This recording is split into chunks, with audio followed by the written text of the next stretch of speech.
น้องนอกุยเราถ่าจออ้อเป้ประเด็นเราเป้จอนี่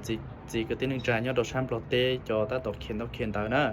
กูซาถ่าประเด็นสู้เท่าเนอะจีถ่าจอนแต่จอว่าอาเซียนแต่เนี่ยตุกแข่งเนอะกูจิตซาก่อนเนี่ยมั่วพาสปอร์ตเทียบัตรประจำตัวลียาตาเรากูให้เราเนี่ยเนอะมั่วเราก่อนเราจินตนาการเราเนี่ยเนอะมั่วจ้องเล่งเตาตู่ป้องย้อนเก๋มั่วในจอเนี่ยลีเตาโอเวอร์เนอะที่ตู่อยู่ตื้อเนี่ยลีเราอยู่จอเนี่ยรายได้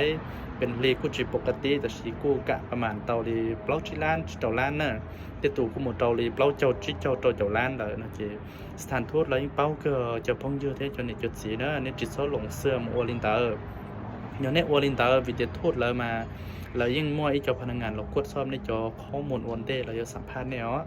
เจ้าเท่าก็ตัวทูตเราสัมภาษณ์ตัวจริงเจ้าตัวทูตใช้ในจอน้องตาจะยิ่งเป้าแต่เนี่ยได้แล้วนะอันนี้จิตโซมั่วด่าโอเวอร์เท่าเลยนี่จิตโซเจ้าตัวเขียนน้องตาตรงนี้โมหายเตียนในจอเนี่ยลีมาเนี่ยย่อหนึ่งกับเปล่าจิเจ้าล้านใช้จิเจ้าล้านหนึ่งจิมั่วลินเตอร์เนอะมีการอะไรยิ่งป้องจองไอ้เตียนในจอเนี่ยลีหนึ่งมูจิตจอนเตอร์เนอะแล้วยิ่งเป้าเตียนเนี่ยวันตรงอย่างนี่มูจิตจอลีเปล่าจิเจ้าล้านเนอะแฮงเกอร์ในตัวกับตารางเซนะแล้วยิ่งเป้าลินเตอร์วิเตียแล้วยิ่งคูณแล้วให้เตีย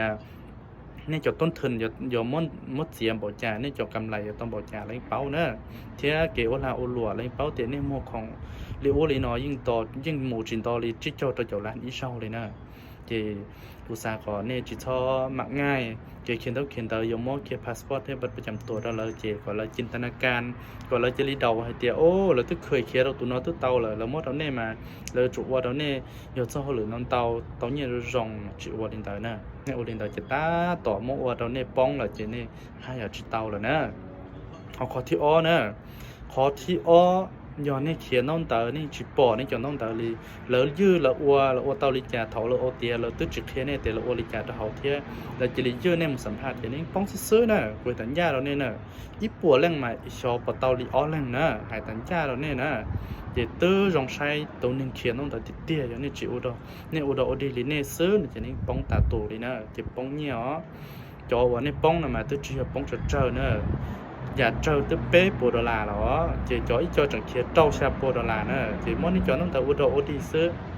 เจ๊นี่เธอป้องตาหรอจะป้องยูสเดอร์เนอะจะนี่จะซีย้อนจงอ๋อเท่านี้ยกเขียนต้องเขียนแต่ไม่เนี่ยจุดตกลงต่อตัวนึงเขียนต้องเขียนแต่เดี๋ยวก็เขียนตามมาก็จุ่มมั่วก็จ่อน้องแต่มั่วอยู่จ่อน้องแต่เราอยู่ใช้จะเป็นภาษาอังกฤษเรายิ่งจุ่มมั่วจะหนึ่งเป้าภาษาอังกฤษอย่างนี้จนเตอเนอะย้อนนี่อัวนี่จนเตอเลยนี่มุนเดียละอัวเจ้าวิธีเลยเจ๊เจ้าเท่านี่มุสัมภาษณ์ตัวสันทูตเราสันทูตยิ่งใช้อ๋อเจ้าวิธีเราเน้นเรารออยู่ถ่ายเกยอยู่ยิ่งให้จุ่มเป่ามันจีเจยิ่งป้องนี่เนอะเราหน่อยกี่สัมภาษณ์ยั่วหนูจะยุ่งยีดีเท่าเจ้าอริจาเราทูตเรายิ่งจังมั่วนโยบายเนอะเราหน่อยจิมั่วแล้วเนอะวิเดียเราซาก็แสดงมั่วหลักฐานเตี้ยจนน้องแต่จุดเจ้าเตี้ยนะอย่างนี้มันเดียจนจิมั่วประสบการณ์เขียนพ้องแต่เราเนี่ยเจนี่โอกาสนี่ป้องเดียวเขาขอที่เป้น่ะย้อนนี่chỉ tàu này chọn tàu tới là tiệt tiệt chỉ tàu nàyสัมภาษณ์ป้องchỉ này chỉ bảoว่าchỉแต่เนี่ยป้องว่าchỉเลยนะchỉเป๊ะchoเขียนน้องเต๋อนะchỉเป๊ะchỉ bảo thìเป๊ะยกคอเลยจ้าตอนนี้จอนน้องเต๋อchỉยื้อวัวสิจะกูเจ้าเท่านั้นchỉใจลินเต๋อกูเทียเตีย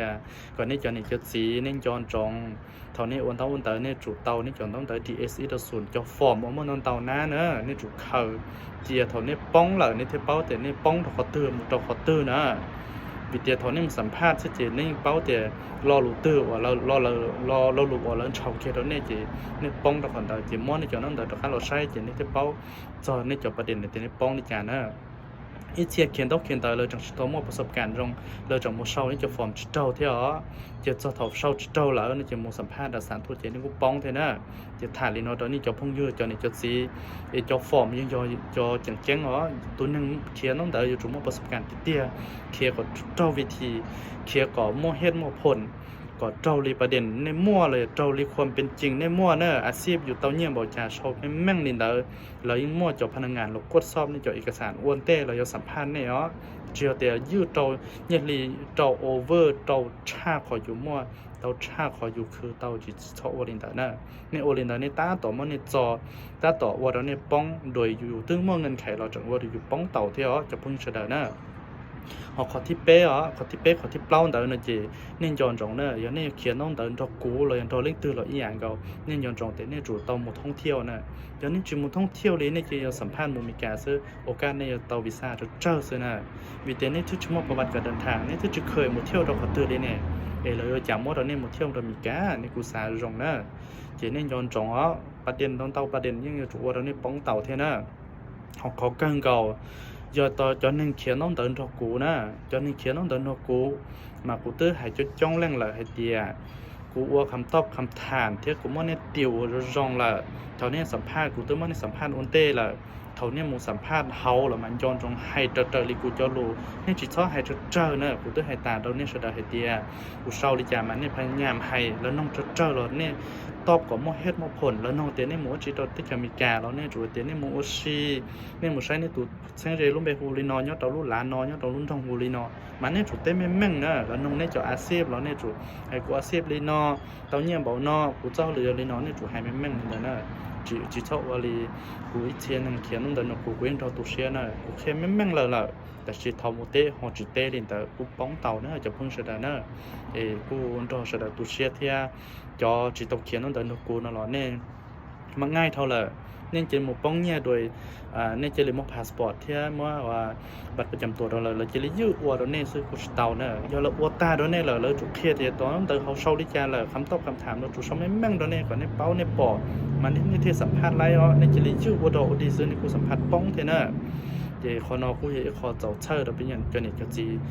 นั่นคือหม้อคำถามนั่นคือเขียนต้องเขียนแต่ป้องเลยนี่เราวนเรากูมาเนี่ยจุมุงกากับตอนนี้จะโดนแต่แต่ดีเอสอีเราส่วนติดเตี้ยเรากูใช้กูที่คอกับตรงประเด็นเนี่ยที่เราเตาอ๋อhọ ít kho tụi tôi kia tao kiện tên cho cú mà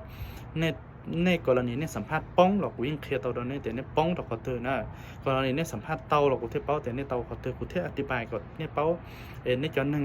ว่ายอหลอกเขียนต้องเดินของกูเนี่ยที่ซื่นใจแต่โอ้กรณีตัวน้องป้องหรอยิ่งวีหนึ่งป้องดอกขอนตานะกรณีหนึ่งเตาเลยยิ่งเตาดอกขอนตาเนี่ยจิตชอบเฮ่อเดี๋ยวโอ้หนึ่งเขียนต้องเดินของกูแต่ฉันเตาเลยนะจีเนี่ยดอกอีกกวนเราดอกกูจีเอาเลยนะเขาตัวต่อเขียนต้องเดินเตา